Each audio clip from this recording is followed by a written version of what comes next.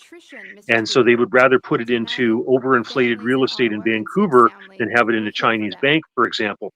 But, if you have this CBDC concept kind of they're looking to implement it in Europe. It's already in effect in China, some other countries like Nigeria, etc. If they try to make this, a global concern, well, then China doesn't have to worry about money leaving China to go to other jurisdictions, because those central banks will set in stone in the agreements between each other on what the exchange rates are. So there won't be any situation anymore where in Shanghai or in Havana or places like that, people can exchange currency privately with a taxi cab driver because cash disappears. You see, so central bankers and autocratic regimes love this stuff because it gives them more control. The world has changed, Mr. Speaker, and this is a new government. A lot of cold water. Yeah. If only we could sell that as a resource. Is there a way out of this?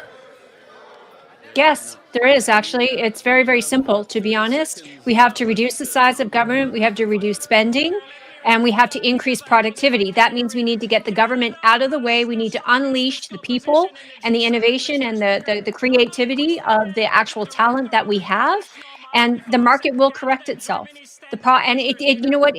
People have to realize there is going to be pain regardless, but it's short-term pain, or it's going to be very, very long-term pain that's going to end in very, very severe pain. So we can at least address the problem now, acknowledge that we do have a problem, and let the markets intervene at this point. And that's, when I say the markets, that's you and I.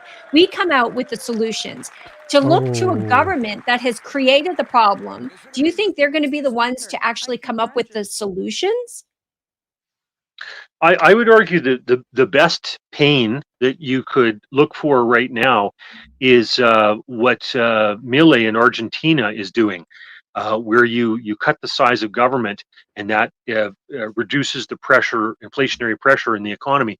Trump was trying to do that with the Department of Government Efficiency, but then they found that their IRS revenues were dropping as the economy was shrinking. But what Milei is doing in Argentina is actually the best solution to try to get out of this. Well, Nico, before we drop the stream, you want to see what Pierre has to say here? Oh yeah, that's why I paused it, because I paused it on purpose, because that smirk of his, I want to hear what he has to say. That's going to be very constructive, I'm sure. The minister for presenting his first budget speech, but he spoke for quite some time. And given this Liberal government is adding almost $10 billion to our national debt every hour, it must be the most expensive speech in the history of this parliament. Minister for his first budget speech. It was a very long speech. And given that this government is adding about $10 million to our national debt every single hour, I think we can say that while talk is cheap, it's very expensive when a Liberal finance minister does it. He wants those TikTok clicks. He's going to pop out an apple soon. Every dollar that the government spends comes out of the pockets of Canadians. And the more they spend, the more things cost. And that's why the Liberals doubled the cost of housing and lineups at food banks. And that's why we wanted an affordable budget for a more affordable Canada. This government is the most expensive in Canadian history. Every dollar the Prime Minister spends comes out of the pockets of Canadians. The more they spend, the more things cost. And that's why Conservatives were calling for an affordable budget, for an affordable life, after Liberals doubled the cost of housing and doubled I don't the like that he's lineups at our repeating food himself. banks. Like, I don't mind he goes English, French, but just keep going. Have introduced the most He's doubling his speech right now. Deficit in the history of our country is outside of COVID. It will generate higher costs for groceries, housing, and for everything else. The Liberals have introduced the most costly and largest budget deficit in history outside of COVID. The cost of this Liberal budget will drive up the cost of food, housing, and everything else that Canadians buy. Okay, so Rob, as he's speaking right now, has he read it? Single promise he made. Come again, sorry? As he's speaking right now, has he read the budget? $62 billion deficit. No, what they do is they anticipate what's going to be in it, and they go ahead and write their speeches accordingly. Sometimes as the minister is delivering the budget, they're able to quickly go through it, and staffers, and they're able to formulate some questions or various things. But a lot of this stuff, like most MPs don't know what's actually going to be in the budget. You just have an inkling what you've contributed into the finance minister's staff. They come around in Clarity's case and ask for your input, that type of thing. And, based on their reactions or whatever, you anticipate that, your stuff may or not have made it into the budget, etc. It's the finance minister's document. Obviously, he has to have the support of the prime minister, but most MPs don't really know what's going to be precisely in it. It's kind of a rumor mill. So as we're sitting here listening to talk about the budget, he's just reading a speech that was written before any of us heard any of this. Yeah, pretty much. That's generally the But case. you might have like these little blanks where it says, how much on defense? Oh, they said this much, so fill in the blank, but then move on. Will go to bankers and bondholders instead Right. of to doctors So and theater. nurses.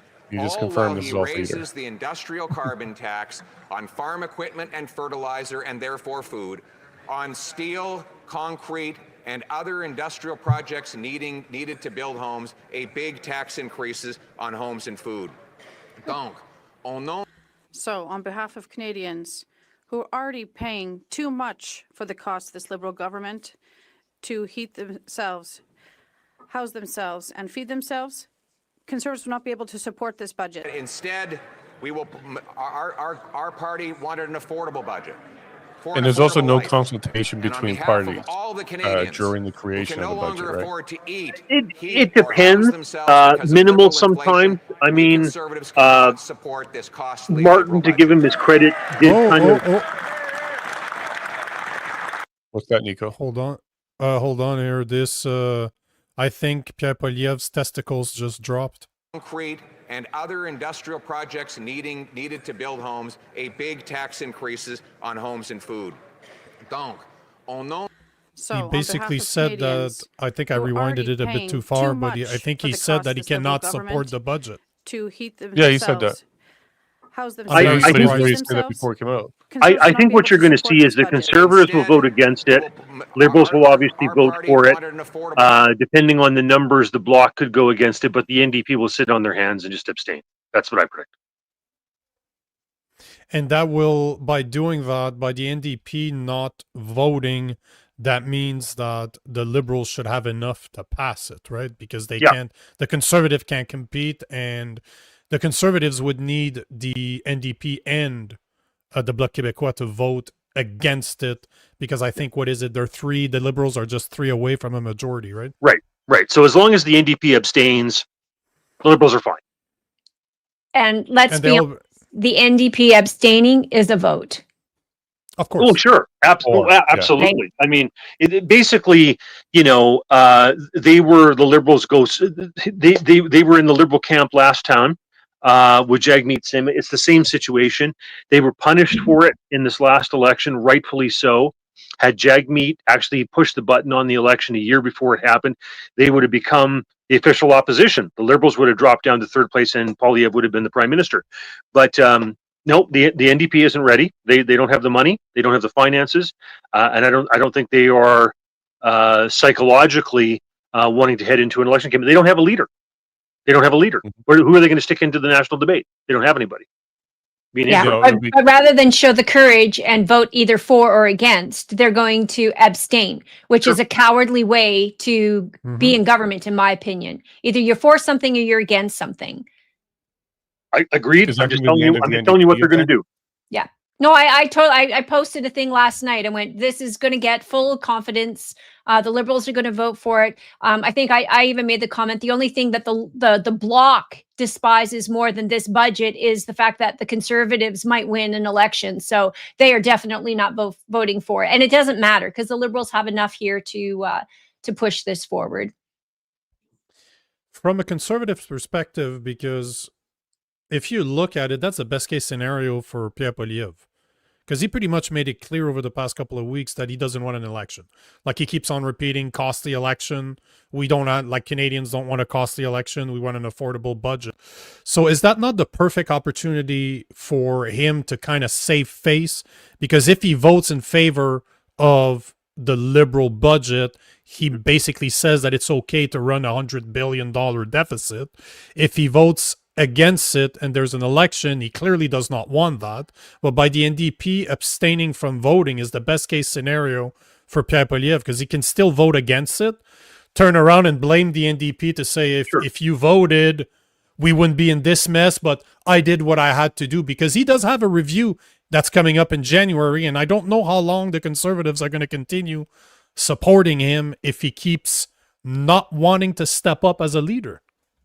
Okay, so yes, it works out well for him in terms of the optics per se. However, I think there's also something to be said about him having learned his lesson, that they fired all their cannons and did everything they could against Trudeau and got rid of him, which is who they actually wanted to go up against during the last election. I mean, everything was geared toward that. So there's something to be said about, allowing Carney to play the bluff, with regard to this. And if the NDP actually had the courage to vote against it and trigger an election, it would be to Pierre's benefit. I think, Carney would not do as well now as he did coming in as tabula rasa right after Justin Trudeau. So I think, he's probably learned his lesson that you don't blow your whole wad before the election campaign and have them get rid of somebody like, Trudeau when he's actually the guy you want to face. So it's better in these circumstances to allow the Liberals to, play chicken and potentially lose. I don't think they will, because the NDP is going to sit on their hands. Do you think all this talk about a potential election, a snap election, was to get the NDP to abstain and to kind of step aside? Because they would have a lot to lose. No leader, they got no money. Yeah, I sometimes I think that the press gallery just wants something to chew on. But I don't think there was any doubt the NDP was going to sit on their hands. They don't even have a leader selected yet. Let's face it, like, these guys have been given huge amounts of money by a lady who passed away here in Alberta and gave them a huge whack of dough that allowed them to purchase their headquarters that they had. They've lost their headquarters in Ottawa twice because they can't budget. So they're not good with money. That's just who they are. And so they're not ready. If they were going into an election campaign last time, they did it on a bus with Jagmeet Singh. I'm not sure they could even afford that this go around. But why are they still there? Because they're not official opposition anymore, right? No, they're not official party status right now. So why are they still there? Why are they able to vote? Why are they still in Parliament? Well, I mean, what happens is after every parliament, the parliament determines how many seats you need to be in official opposition. I thought for sure that they were going to structure a deal with the Liberals where the number would drop to what the NDP has to give them official opposition. But, Carney and crew decided to screw them on that and not give them that. Ergo, therefore, you'd think they'd be good and pissy and want to vote against the budget and call an election. But they're not in that position. They don't have a leader and they don't have the finances to do it.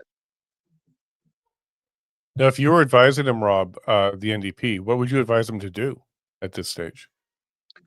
Well, they should have. I mean, I'm going to take the Alberta NDP just as an example. Like, Naheed Nenshi was a terrible choice for them because he really is a Liberal at heart, and I just don't think Edmonton or rural Alberta or Calgarians are going to rally behind this guy. But if they had chosen like a firefighter, kind of Horgan-ish, kind of man's man, but had been somebody who faced adverse reactions as a result of the jab, etc., stood up for the little guy, etc., that would have given them some credibility potentially. That would have been a great choice for the Alberta NDP, and the federal NDP. I think hopefully learned some lessons with Jagmeet Singh. I know that a lot of them were unhappy with him as the years crept on, and he kept on supporting the Liberals. And let's face it, he was a very odd leader for the NDP in the sense that he had more expensive suits than I own. He had a bunch of Rolexes, and he drove a expensive sports car. I mean, he lived a higher life than Rob Anders does. He was more Gucci and Rolex than most of the Conservative MPs are, right? So I mean, he was a very strange guy. He was no Ed Broadbent who kind of salivated over borscht and working man's stew and that type of thing. So they hopefully they they choose somebody that actually resonates with their base, somebody that's not some sort of, caviar communist like Jagmeet Singh was. We'll see. Well, they added that rule for the leadership that you can't have more than like 50% cis male or something like that voting or signing your nomination. Like they got silly rules like that in place now. Yeah, the NDP conventions are fun to watch because there's people who complain about odors and all this type of stuff because of their sensitivities. When you watch the conventions, you get to see commentary from the grassroots that you'd never get in the House of Commons, and it's very, very educational to get a sense of their headspace. Now, Nadine, same question to you. What would you advise the NDP to do at this stage? Abstain, vote, run, like what? Well, I mean, I don't look at it from a place of politics. I mean, and that's where Rob understands the politics of it all, and I do get that. I mean, they're not in a position to go into an election. They don't have a leader. They don't have the money. They don't even have a mandate right now. Like, I mean, let's be honest. And the reality, though, is, or you have to call a people date when you're talking about the NDP. No mandate. there you go, a people date, no mandate. But for me, I look at this from a standpoint of, is this a good budget? Is it something worth passing or is it not? And I don't look at this from a left-right side. I don't care if you're Bloc. I don't care if you're Conservative. I don't care if you're Liberal. This is where I believe that each and every MP should have the right to vote their conscience. They should have been given this in advance so that they could review it. They could understand it. They could ask questions. It could have been debated before it's presented to the public. And then it's a yes, no, all this fanfare. So for me, it's a definite no. This budget is going to hurt Canadians more than Canadians are already hurting. Why? Because it is adding to the debt. The government is growing, not shrinking. We've got more problems that are going to result as a result of this budget. So for me, it would be just a hard and fast no. Why? Because from an economic standpoint, it doesn't make sense to pass this budget. If I could so just under Jack Layton's NDP, you think it'd be a no? Again, they're playing politics. So if it was Jack Layton sitting at the other side of the table, he would probably he would probably vote yes to this, to be honest, understanding Jack Layton and where he stood on politics, because they would look at this and again, the NDP has no, I think, true economic understanding of the consequences to the decisions that they make, right? Good intentions just lead the path faster to hell, in my opinion, right? And I'm not saying that these are not good intentions by the NDP, but the problem is there's a consequence to the action. And nobody wants to take the long-term outlook and go, where does all this lead? And that's what I do. I look at the long term. Where does all this lead? And it leads to worse outcomes than what we have today. Everything is trajectory. What path are we on? Are we making things better or are we making things worse? This is making things worse. So the answer should be no. If it was Jack Layton, I think that they would actually have the courage to vote for it. But again, that's politics versus the economics. If I can just interject again, I've given a little more thought. The person, if they could resurrect him from the dead, who would be a great leader for them, he would have been a great leader before, but certainly at this stage, is Bill Blaikie, because he represented these hardworking Transcona Yard railway worker kind of guys. He was a larger than life individual at 6 feet plus, best toast to the haggis at Robbie Burns Day, type of thing. Big burly, bearded guy. That I think would resonate with the rank and file, and with a lot of the private sector union support that the NDP has, type of thing. I think both for the Alberta NDP and for the federal NDP, a Bill Blaikie-like character would probably be as good as they could do in these circumstances. And if they had somebody like that resonated, they could vote against the budget, have it go to the election, and actually probably pick up seats.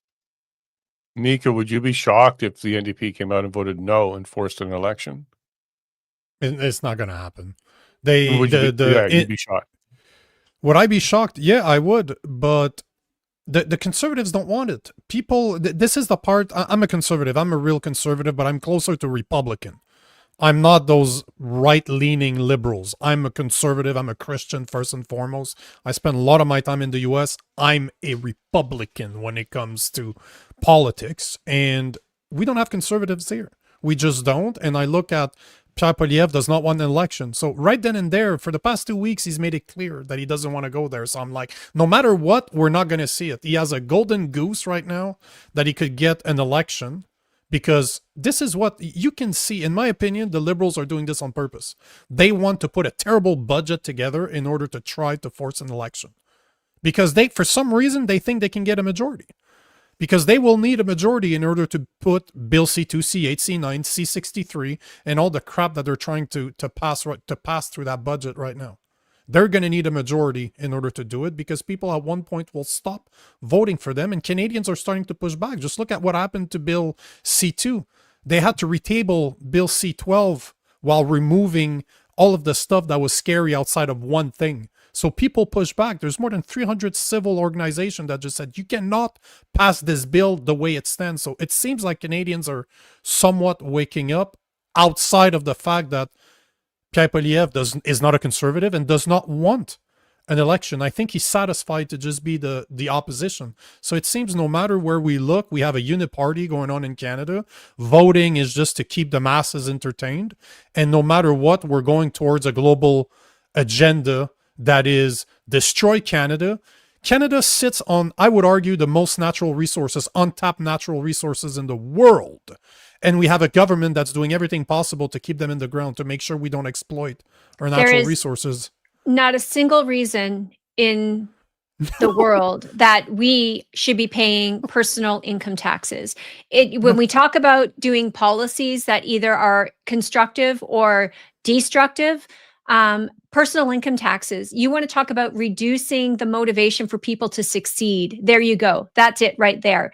And what does the government do? Increase taxes, increase taxes, increase taxes. And every time they talk about, taxing the rich already have an out. There are more than enough loopholes in the Income Tax Act to make sure that the rich never pay $1 more in taxes. When they say that, they are actually going after the middle class and the upper middle class, those wealthy Canadians who have just squirreled away a little bit of money. Now the Liberals are talking about doing an equity tax on your home because it's paid for. Like, this is the nonsense that they're going on with. This is where people have to wake up, get involved, become aware of what is actually happening. Instead of sitting on the sofa and planning your vacation, you are going to have to take an interest, because what this Liberal government is doing is called central planning. This is Marxism. This is communism. Right? This is the government knows best, and it's going to tell you what you're going to do. It's a master-servant relationship, and it was never intended to be that way. So what is the proper role of government? I mean, the proper role of government is national defense. Should we be spending more on national defense? In my opinion, probably. Why? We're a very large country. We cannot defend ourselves without the assistance right now of another country called the United States. Our trades and tariffs that are going on right now, we couldn't even trade and with each other interprovincially. That is ridiculous. Glad to see that they're actually talking about making amends to that. Should we be putting Canadians first? Probably, right? We have all the tools, all the natural resources. Why are we not manufacturing it in our own damn province, in our own damn home? Like, these are the things that we should be doing. So, we can say that the Liberals this, the Liberals that. There were some things in there, but the problem is it's all done for theatrics. And again, look at the outcome. I'm tired of politicians that get up there and talk their talk. Right. And that goes for right here, even in this province. They get up there and they talk about all these great things.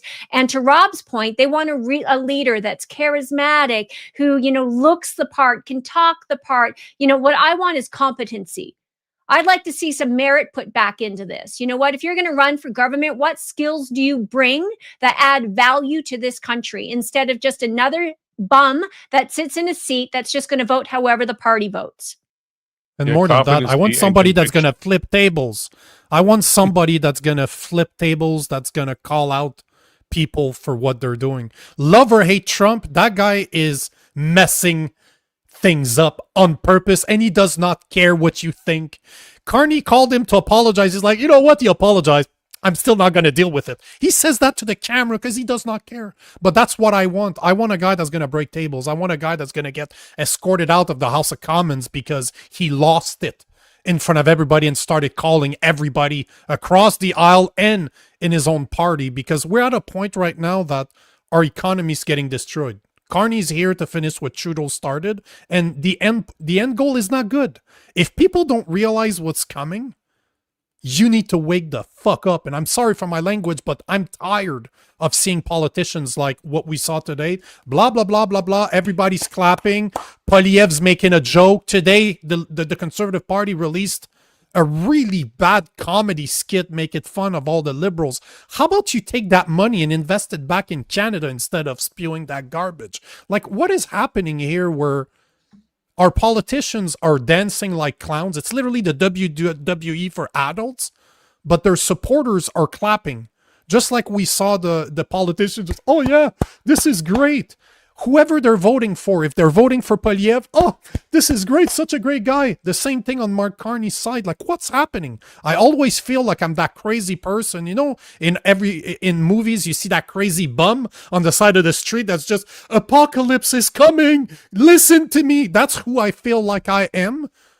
And I continue watching this and people are like, oh yeah, maybe an election after the winter is going to be a good idea. That's probably a better idea for the Conservative. Hey, are you kidding me? Like, can I have what you guys are smoking? Well, I want some. Last night I sat down and I made a list but for a lot of people don't understand is that Canada is truly in serious fiscal trouble. And I'm just going to go through the list here. And I tried to come up with what I thought were the top 10 things that are worthy of discussion. You would have heard nothing about the real issues today in this budget, which is a problem for me. So the GDP is weak. They've acknowledged that, but they haven't acknowledged why it's weak.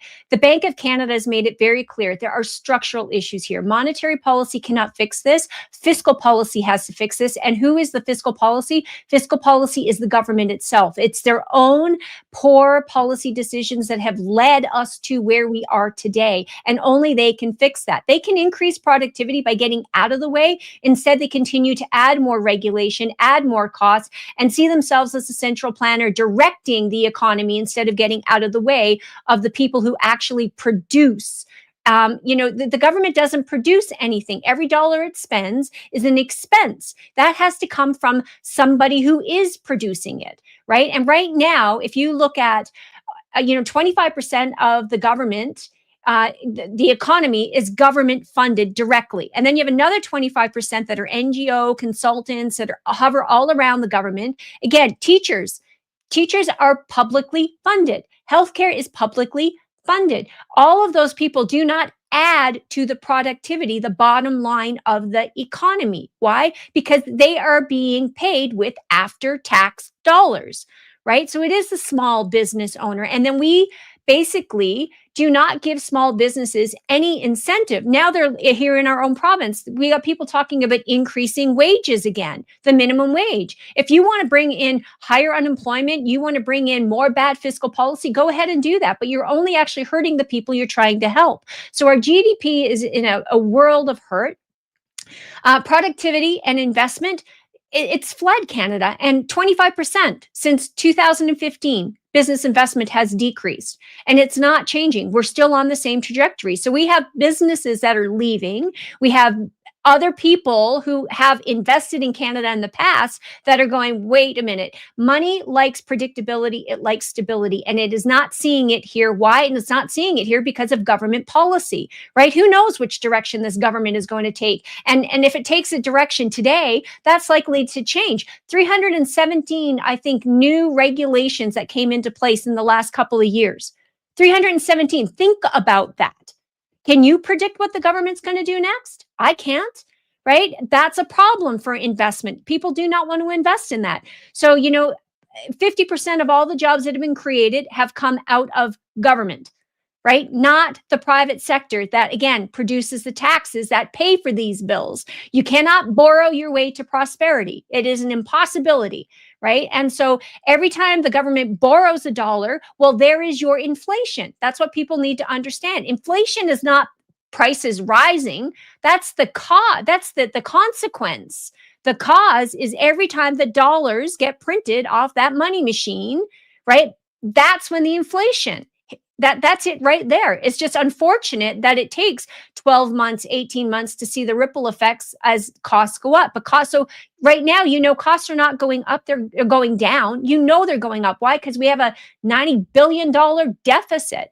This whole idea of separating capital expenditure versus, this is my rant, and then as you guys know, I've got to leave at 4:00, versus, operational expenses. That's just a way of hiding the truth from the public, right? Debt is debt. And they have no idea what return on investment they're going to get. And in fact, I can tell you right now, ports and those types of things, private investors, and here's the government picking and choosing, right? How much of this is Brookfield going to get awarded? Right? So the money laundering that goes on. We saw this in the Ukraine. The Canadian government awarded all this money to Ukraine, only for Ukraine to award a big contract for pretty much dollar for dollar, the exact same amount to Brookfield to rebuild the Ukraine. Like that's money laundering, right? Let's be honest. So then you have the public sector growth. I mean, the versus private sector growth, and the private sector is stagnant, and it's not stagnant because it can't produce more. It's stagnant because of government regulation, and the government is hiring, and the government is in its way. It's over-regulating it. That's why it's stagnant, right? You can't be innovative and creative when the government is standing over your business, telling you what to do every moment of every day. Right? It's impossible. So we've created this circular economy, aging. Nobody even talked about this. The demographic situation in Canada. This is going to kill us.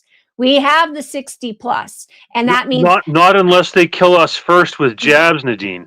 Right. So and made. Right? Don't forget made. But we have a shrinking tax base, right? At a time when we have an aging population. I've talked about this per nauseum when it came to the Alberta pension plan, because the reality is we've got fewer people working to be able to support the people that are retiring, and those people that are retiring, healthcare costs going up, pensions, social programs, all those costs are going up at a time when we've got fewer and fewer people to pay for it. What are we talking? Did anybody even bring that up today? Right? No, we're going to spend more money today knowing that our worst times are yet still ahead of us. Right? So no wonder the 20-something-year-olds are going, holy crap, something's got to change. It does. Something's got to change. They cannot afford to live. Illusion of good debt, this whole investment, right? Oh, good debt versus bad debt. Again, they're just trying to pull a fast one over on the public. Global headwinds, they're trying to blame everything here on Trump and on tariffs. All of this has been coming. The OECD said this 10 years ago, that Canada was one of the lowest productivity in all the OECD countries, which is 37 different countries. They monitor another 12. And the problem is tariffs have made it worse. Of course they have. But they are not the root cause of the problems that we're experiencing today. But what Mark Carney came in, elbows up everybody, was able to point the finger, and Canadians are buying that. But that is not the truth. So, if we want to fix this problem, we have to fix our fiscal policies right here at home. Interest costs right now are as high, they're higher than our GDP growth, right? So our interest costs are going to be pushing 3% of GDP here in the next few years. That is atrocious. That is money that could be going into other programs, right? So, and then, the policy uncertainty and the political overregulation of everything, like these are the things that I wrote down, these are the things that people should be looking at. These are the things that people, when they're assessing a budget, this is what you need to be considering. Which direction are we going in here? Is this making life better for people and more affordable? No, it is not. It is very costly, and the long-term effects of this budget are detrimental to Canadians. And, if our seniors are out there voting Liberal, thinking don't threaten my seniors programs and my pensions and my this and that, don't think you're getting away unscathed from this, because you know what? When this comes down, the hammer comes down, it's going to hit all of us, and it's going to hurt. That's my rant. There I was think we more can end the show intelligence right in the now. budget, in Yep. 10 minutes there than we saw the entire show so far. Well done, Nadine. You're going to have to come on my show, Nadine, to repeat exactly what you just said. Like, you don't even need to change anything. I'll just set up the question and you can just go in. But you're absolutely right. But it's mind-boggling that people are not seeing it because it doesn't take a genius to understand what you just said. It's right there in front of us, and it's been there for a long time. I don't understand how people still believe that Trump is responsible for it, and that when Trump is only taking advantage of a situation of 10 years of liberal policies created. Is he taking advantage of us? Of course he is. Absolutely he is. But we shot ourselves in the foot. We've been bleeding for 10 years and like we're blaming Trump for holding the gun. He didn't hold Shark smells the blood in the water. And it's not his of fault. course. There's also, I know this is kind of complicated, but, part of the problem is that Trump doesn't want to see us have a whole glut of US dollars through our oil and natural gas, which then Carney can market toward Europe in US denominated securities because that's stuff that's outside of the control of the Federal Reserve. So part of their strategy with tariffs is to make sure that Carney doesn't have that ability to basically take on a bunch of crap European debt, which would further complicate situations for Canada. So there's some nuances in there in terms of the monetary policy stuff that people hopefully should understand as well. I think Brett Olin talked about that one as the loony dollar system. That's right. So March 12th, that letter went out to Carney, sent to the banks, basically setting that up. That's right.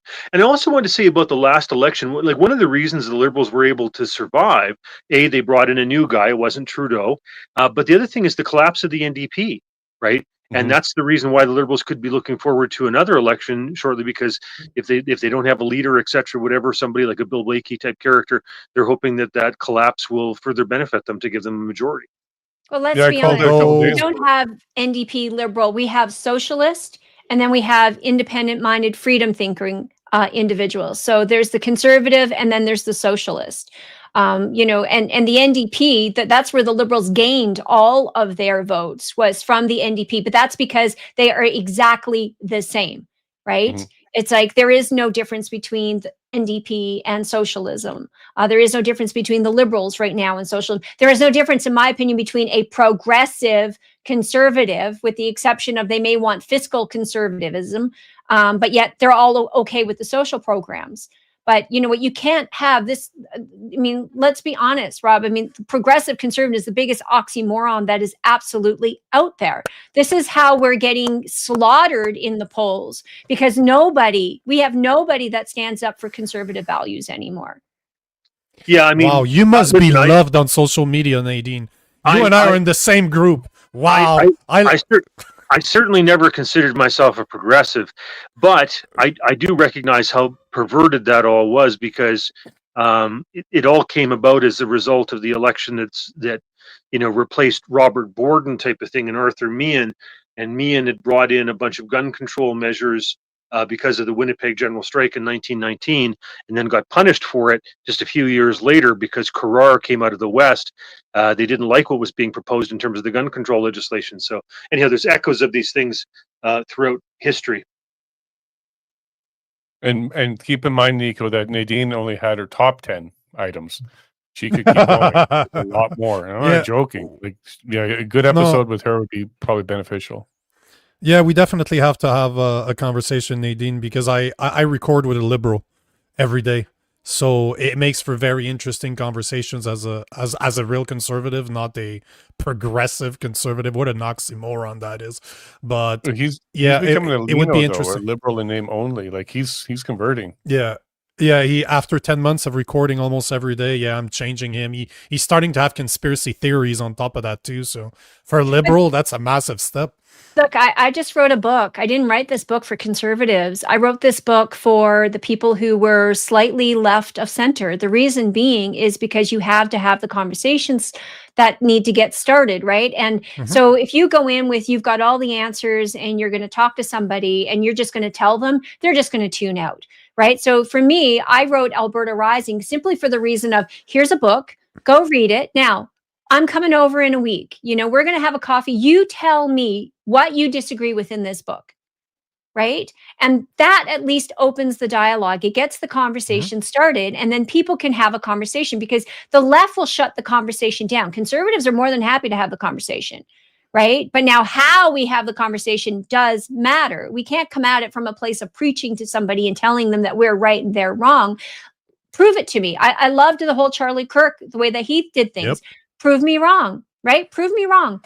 But come to me with facts, come with me to me with evidence. I can show you, I've got books upon books of evidence of how communism, how socialism does not work. The results are not what people tell you they are. And yet we have an education system out there training a bunch of youth in Marxist ideology.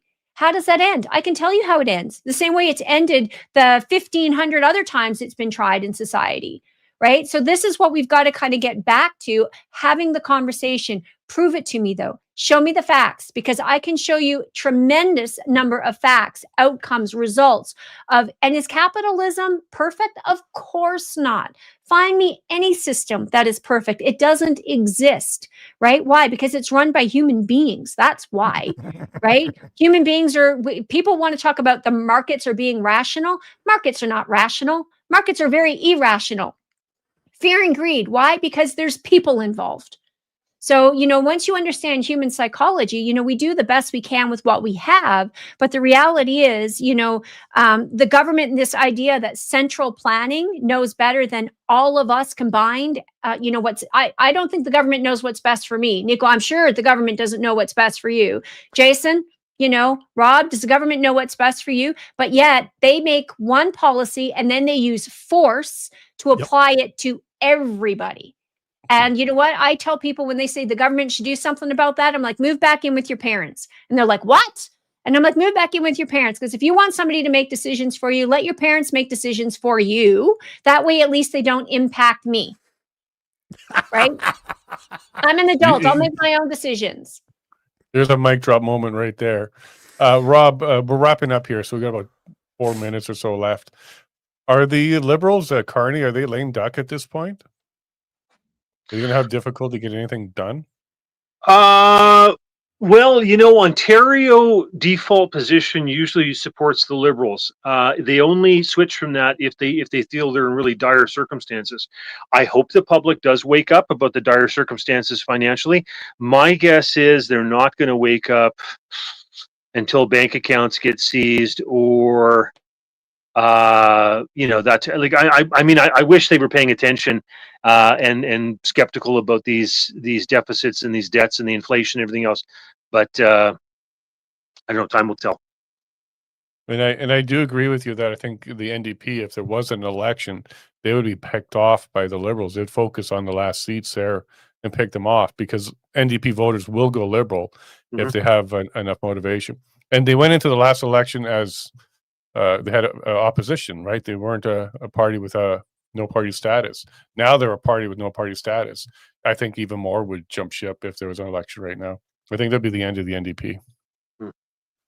Yeah, but in Quebec, the Liberals would lose too because of the Bloc Québécois. Because in the last election, they were the biggest winner.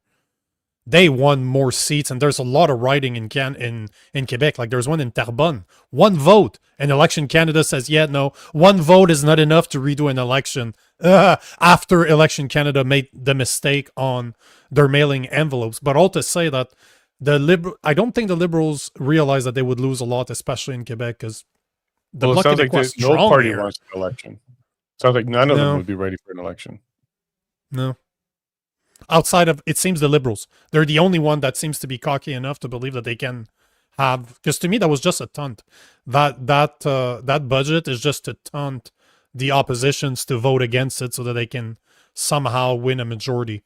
I don't know how they're going to do it without cheating, but hey, I don't believe, at the end of the day, I don't believe that voting, it's George Carlin that says that if voting was actually meaningful, we wouldn't be able to do it if it really had an impact. And I'm destroying George Carlin. I apologize, sir.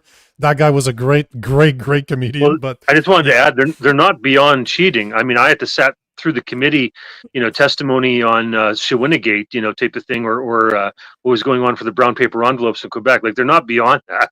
No. Well, neither are the Conservatives either. I mean, whether you like Maxime Bernier or not, but he should have been the leader of the Conservative Party of Canada. And Mr. Scheer drinking his little milk jug container there made it clear, how and why that went that way.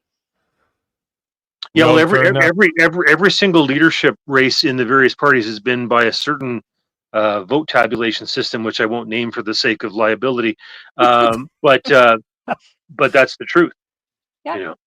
Yeah. Rhymes with minion. Yeah.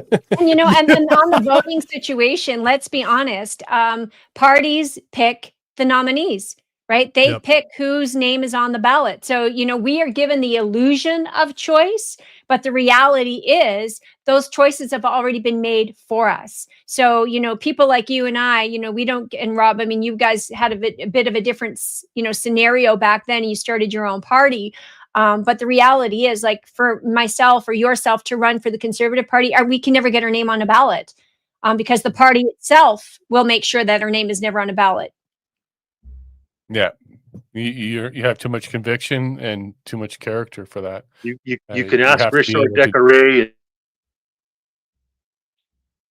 Oh, did we just lose him? Right at the closing there. Oh, he's back? He's coming back. Okay, you're back, Rob. Oh, I said you could ask Derek Sloan and Richard Decoré and Brad Trost and Pierre Lemieux and anyhow. Yeah, and it doesn't matter which party, and it doesn't matter whether it's provincial or federal. It's all the same, right? They pick their nominees. Here's your choices of our picks. Now you pick. Yep. The illusion Using our of machines. Yeah, using our machine. Now we're wrapping up here. We've got to get Nadine back to her afternoon, and we're all going to get back to our work. But Nadine and Rob and Nico, thank you so much for doing this. I'm really glad, Nadine, that we got you to come on because you were able to boil this out, give us a top 10, and make some sense of what was nonsensical. And then Rob, the political side of things, how this works, what we can be expecting, and they're going to abstain. I think NDP is going to abstain. They're going to keep going, and Canada's in trouble. So thank you both for being here today. Thank you. My pleasure. Any final comments? We'll go around the board there, Nadine. We'll start with you. And plug your book. Let everybody know where they can find it. Oh, well, Alberta Rising, it's on Amazon, of course, and still a #1 bestseller there. So if you haven't picked it up, please do pick it up. And again, it is a way of starting a conversation. It's not there to give you all the answers. It really is there to just challenge some of the beliefs and, why are we paying taxes? Who benefits when we have licensing and registration, those types of issues, because people just don't stop to think about it, and then as far as today's budget, it's, the reality is debt, and we have to stop spending. So, I mean, the only way we are going to fix the problems that we have today, and I'll leave it on this, is we need to reduce the size of government. We have to stop spending money we don't have, and we have to increase our productivity. That means the government has got to stop adding regulation. It's got to start getting out of the way and allow people, the economy, to actually do what it does best, and that's innovate, create, and produce. Until that happens, unfortunately, we're on the wrong path. And I saw none of that in today's budget. Fair critiques. Rob? NDP, find a new Bill Blakey, vote against the budget. Let's have an election. Get Nico in there. He can fix everything, right? Nico? For an NDP? Yeah, no, yeah. That Hey, it doesn't mean you have to believe in what they're doing. You can change the whole ship. All I'm going to say is thank you to both of you. I'm not going to thank you, Jason, because we create enough content together. You don't need me to thank you.